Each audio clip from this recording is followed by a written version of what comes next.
వెంగమాంబాయ నమః. మహిమాన్వితమైనటువంటి నల్లవాడ క్షేత్రంలో శ్రీ వెంగమాంబ పేరంటాల అమ్మవారి బ్రహ్మోత్సవాలు ఈ మాసం అనగా జూన్ 15వ తేదీ నుంచి ప్రారంభం కానున్నాయి. 15వ తేదీ పసుపులు దంచడంతో అమ్మవారి ఉత్సవాలు నిలుపు అంకురార్పణ జరగబోతోంది. అమ్మవారి పుట్టింట్లో పసుపులు దంచుతూ ఈ కార్యక్రమాన్ని మొదలు పెడుతున్నాం.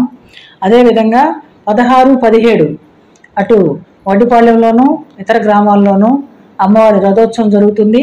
దాంతోపాటు సంతానం లేని వరపట్టం కార్యక్రమాలు జరుగుతుంటాయి. దీనితో పాటు 3 రోజుల పాటు సాంస్కృతిక కార్యక్రమాలు కూడా జరుగుతాయి. తర్వాత ముఖ్యంగా 18వ తేదీ అమ్మవారికి కళ్యాణం జరుగుతుంది. 18వ తేదీ రాత్రి అమ్మవారికి ప్రధాన రథోత్సవం జరుగుతుంది. 19వ తేదీ రాష్ట్ర స్థాయి ఎడ్ల ప్రదర్శన జరుగుతుంది. దీనికి భక్తులు విశేషంగా హాజరవడం కూడా జరుగుతుంది. ఆ రోజున అమ్మవారికి ఇష్టమైనటువంటి పొంగళ్ళను భక్తులు పొంగిచ్చి అమ్మవారికి ప్రసాదంగా నివేదిస్తారు. ఈసారి ఈ ఉత్సవాలను దృష్టిలో పెట్టుకొని భక్తులకు కావాల్సినటువంటి అన్ని సౌకర్యాలు చేయడం జరిగింది. అందరూ కూడా అమ్మవారిని దర్శించి మీరంతా కూడా